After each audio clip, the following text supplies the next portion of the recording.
Well, we're very excited because we've got Pastor Andrew Staggs with us. Now, Andrew, I know you because you are the Dean of the CHC School of Ministries, busy man. Wow. Also, the Senior Pastor Interim for Kingdom Hope Church in Brisbane. And you've got this cool podcast, which I'm loving, The Flourishing Life. So you're a busy man. Oh, they say if you want to get something done, you get a busy person involved. All right, well, I've got a list of things to do. I'm passing on to you, Pastor Andrew, after this. No, it's a busy season of year. You know, as we can wind up to get to the end of the year, it's a busy time for a lot of people. Parents are going through that milestone transition of kids finishing school. You know, there's kids moving on to university, graduation, all different things like that. In our life here, in my life, I've got 3 boys, and the oldest one turns 21 at the end of the year, and he said to me at the beginning of this year, Dad, before I turn 21, I'm getting married. And I was like, okay, good luck on that one. he? Yeah. He's been saying that for a long time. Okay. He reiterated, on Saturday the 23rd of November, I'm going to be in Geelong at the wedding of my son. So it's a big transition. Yeah, thank you. I'm a bit like a deer in the headlights here. But I love the fact that you speak into people's lives about milestones, about transition, rites of passage. Yeah. What have you experienced something like that? Have you done something like that for your kids? Yeah, my son Jethro, when he turned 13, I thought we'd better do something epic for him. So I sort of thought deeply about it because like we got a Schoolies Week rite of passage, and we know in Jewish culture there's rites of passage of manhood. Yeah, the old bar mitzvah. Yeah, exactly. Yeah. I've come to realise that manhood generally is transmitted by osmosis, by proximity. So I thought, what better to set my son up for a win? And we created this opportunity. We picked a mountain, Mount Cordeaux, in the Cunningham's Gap. And so what I got my How brothers. big is the mountain? Oh,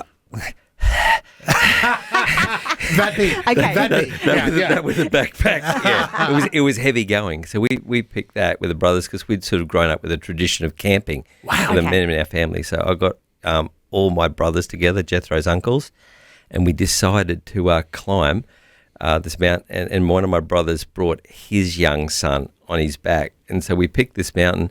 We decided to climb it together. Nice.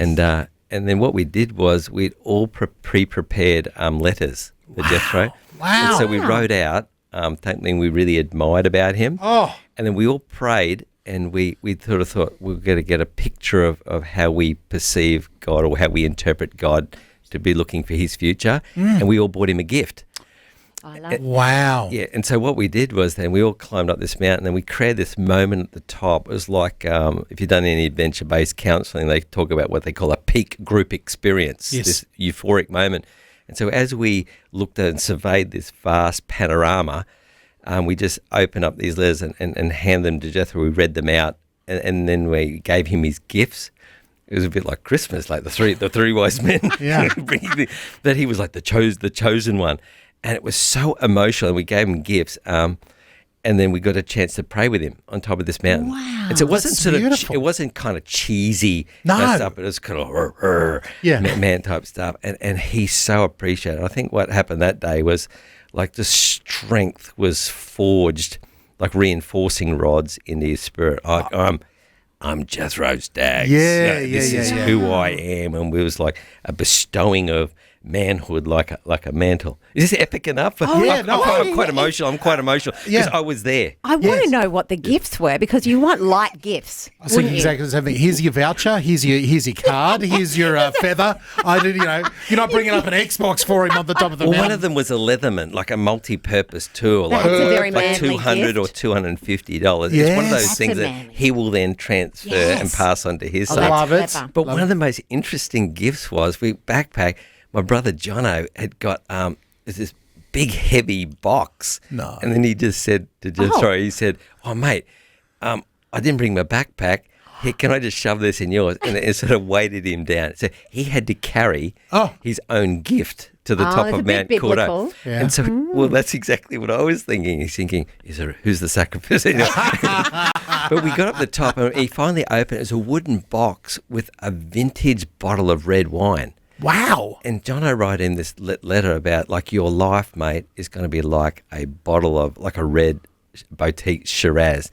He said, I'm encouraging you, hold on to this box until you are 40 and open this bottle of wine on your 40th. So what what I said to John, what the heck's all that about? And he goes, I just want people to start to think in decades. Because a lot of young people don't do that. That's a good idea. So I'm now the custodian in my home study. I hold because Jethro said to me, Dad, this is sovereign. This is sacred. Okay. Can you be the custodian of the bottle? Of the bottle. Pastor Andrew, I'm loving this. I've got a few questions around, the tradition of this. So let's break that down. We'll get into it more. We're talking with Pastor Andrew here about some, deep traditions and milestones that we set up in our young people's lives on Rise and Shine. So we're very excited because we're chatting to Pastor Andrew Staggs, the Dean of the CHC School of Ministries, the interim pastor of Kingdom Hope. I've got quite a list here. But also the author, and you have your own podcast, The Flourishing Life, and we're chatting about this milestone trip. Well, what could we call that, DJ? I like this rites of passage for young Jethro becoming a man. Or the conquest of Cordeaux. There we go. Why did I even try? There we go. Right, you've got a job here now, Andrew. But look, I happen to know a tiny bit about this story. You've got this mountain.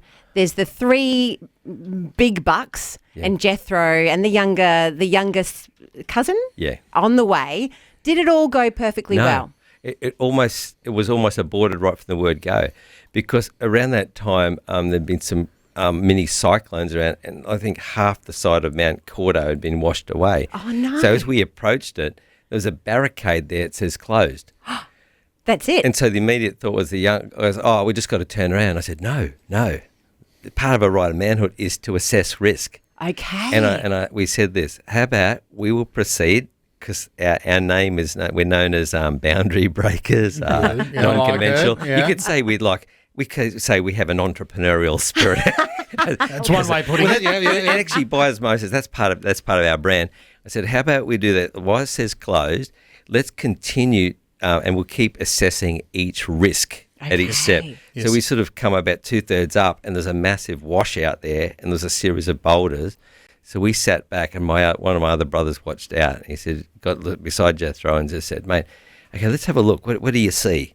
And he could see there's an opportunity, look in the middle distance. And actually, he coached him how to assess risk and got his approval. I said, what do you reckon, mate? How about we just do those boulders up around that side ridge and we'll go there?